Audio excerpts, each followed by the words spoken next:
guys, it's Kristen. Welcome back to my channel. Today is Wednesday, March 26th, and I thought I would vlog today and take you through a day in my life as a pelvic floor physical therapist. If you're new to my channel, I graduated PT school about 2 years ago now, and all throughout grad school I was super active on social media, filming weeks in my life, stay in my life, study with me sort of videos. So if you are currently in PT school or interested in considering PT as a profession, I definitely recommend checking out some of my older videos to get more of a sense of kind of life in the grad school time period. But now, like I said, I'm about 2 years out of school, and immediately as a new grad I did a women's health residency program. Finished that in October, so I've been at my same clinic since October.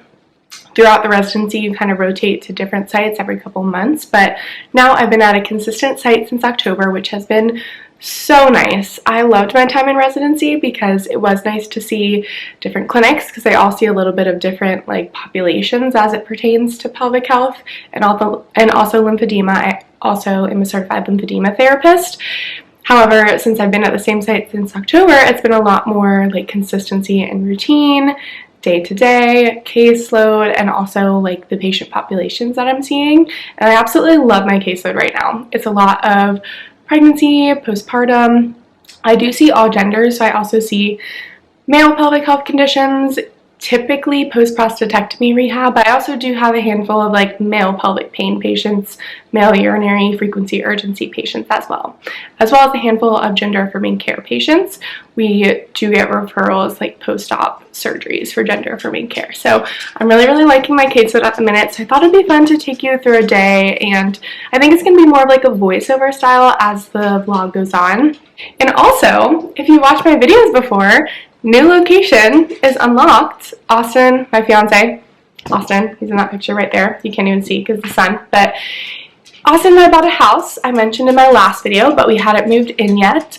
I will maybe show you guys a little bit of it, but it's kind of a disaster because we have so much to do. But maybe I'll give you guys a little sneak peek, because today I work 9:30 to 6, so I don't have to leave for another 20 minutes or so. And I already did my makeup, had my coffee, had a quick breakfast, so we do have time for that, so I will show you guys quickly. But before I do that, I wanted to take a second and thank the sponsor of today's video, which is Femometer. I mentioned them in my last video as well. If you have not heard of them before, they are a pretty big, well-known company, and they have really cute smart rings to help track fertility and your menstrual cycle, whether you're tracking just for your own knowledge with the desire to conceive or the desire not to conceive. It is a super cute smart ring. Let me take it off. And it's white on the outside, and then the inside, I don't know if you can see, let me try to focus it. The inside is this really pretty rose gold color. I will have to insert a picture if you can't see it super well, but I've had it for about 2.5 weeks now.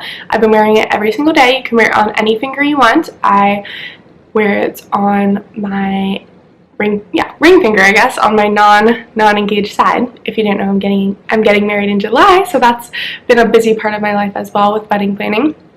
But I wear it on my ring finger every morning when you wake up. When you open the app, it syncs and it records your basal metabolic temperature to kind of predict which phase of your cycle you're in, because your temperature does change slightly if you're ovulating versus not ovulating. It also tracks your sleep and kind of your deep sleep versus your light sleep, which is also super interesting. There's no monthly subscription or fee. Once you have the ring, you have the ring, and that is that.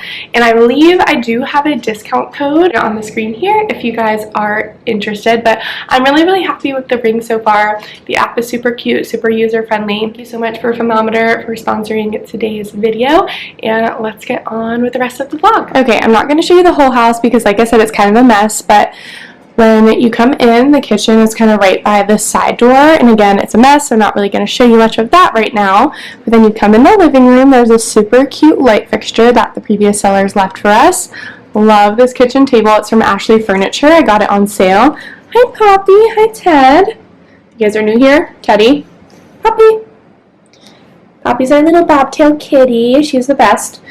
And Ted. Okay, so cute Ashley Furniture table, super high quality, love the distressed look. We have our little bar cart here. We're in the process of getting wall art. I definitely want to put a canvas here the canvas here, probably like a duo sort of matching canvas. Picture of me and Austin, which I think is going to stay there. I like how it looks. This couch I absolutely love.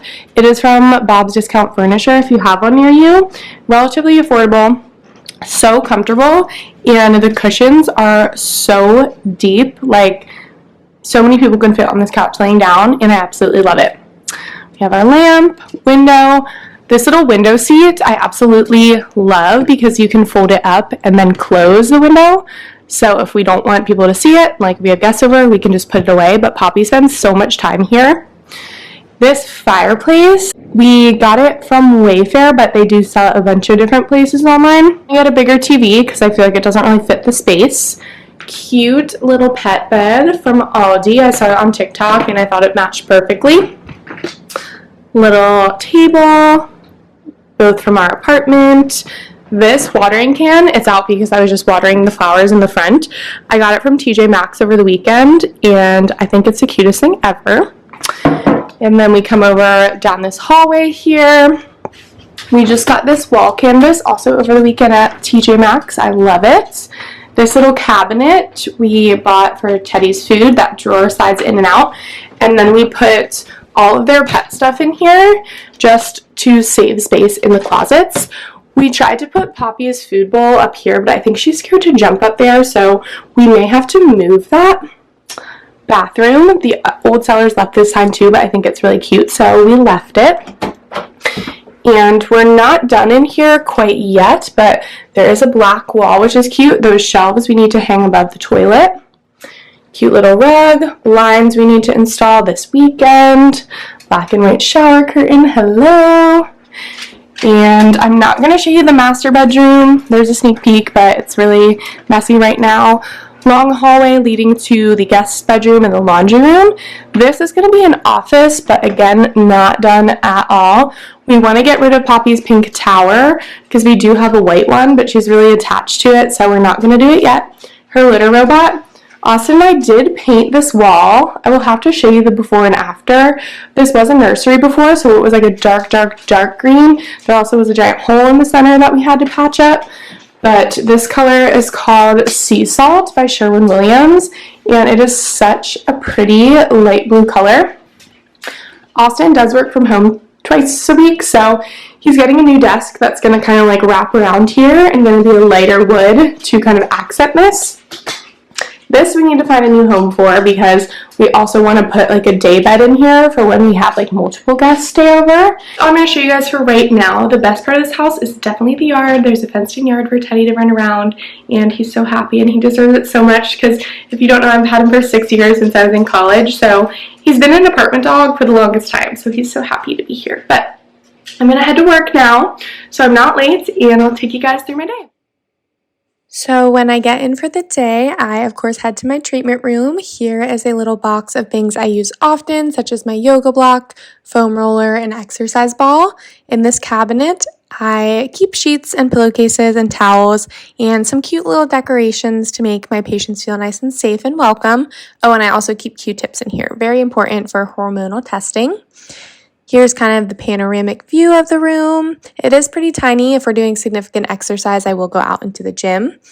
Here I keep a bunch of consent forms, patient education handouts, things that are easily accessible. There's my residency diploma on the wall.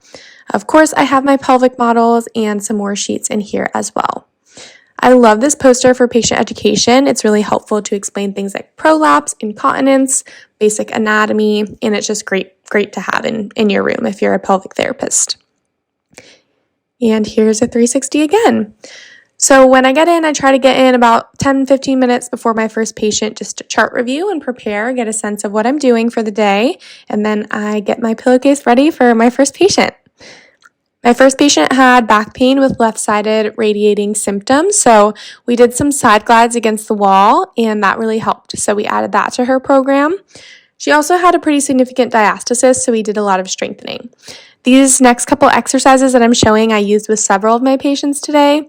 I had a very heavy postpartum patient rehab day for some reason, like 5 of my 7 patients were postpartum. So these are really great exercises that we pair with breathing, pelvic floor, and transverse abdominis engagement, so being really intentional with our exercises. This one here is a little bit more functional and more advanced. It's single leg. Very important for pelvic floor function is to have good single leg stability, dorsiflexion, and hip range of motion. Here I'm kind of showing how you kind of work on someone's perineal scar after delivery that's restricted. This is also something I teach patients to do at home, either with their thumb like I was just showing, or using something like a pelvic wand, which is good if there is really pinpoint like restrictions within either the scar superficially or the deeper muscles more inside the pelvis, like I'm kind of showing here. And these are just demos that I have in my office, these products, but I do have patients actually purchase them and bring them in. Dilators are great for someone with more significant tearing. That is kind of just generally constricting everything and causing a lot of pain. Also good for patients with vaginismus or just pain with intercourse for whatever reason it may be. Postmenopausal is another common population. And then I document as quick as I can so I can head home. I try to finish my notes same day if I can, but here I am clocking out. Hello guys, I am home from work. It is currently about 6:57. I had my last patient from 5 to 6 o'clock and I spent like 15 minutes just finishing all my notes for the day after that. I did finish all my documentation for the day. I try to do that before I'm leaving unless I have somewhere like I really need to like zip straight to. In terms of how I stay on top of my notes, I do recommend, especially if you're a pelvic therapist and you're an internal treating pelvic therapist, typically there is a period of like anywhere from 2 to 3 minutes while I step out of the room while my patient is changing and kind of getting on the table, getting ready for session, that I take my laptop in the hallway and kind of quickly document the subjective and start preparing the assessment and kind of getting an idea of the units that I'll be billing, so that way when we're done the session I just have to like take a minute or two to finalize things up, and a lot of times I can submit my note right then before I bring my next patient back even. So that's something that has worked really well for me.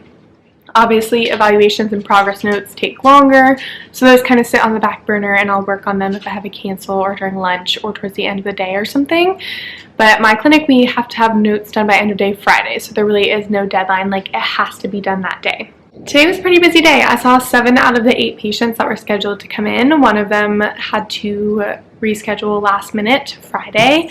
Luckily, I did have an opening I could just slide her to, but I had a good day overall. A lot of postpartum, pelvic pain, scar mobility patients, strengthening patients, 2 diastasis recti rehabs, low back pain, and then I had a new postpartum patient as well. So hopefully in the voiceover you got a pretty good idea of what I do day to day with my patients. Obviously I'm not allowed to share like specifics about their cases, but I thought it would be fun to film like some of the exercises and manual therapy techniques and interventions I commonly do with patients, just to give you guys a little bit more of an idea of what the heck I do as a pelvic floor therapist.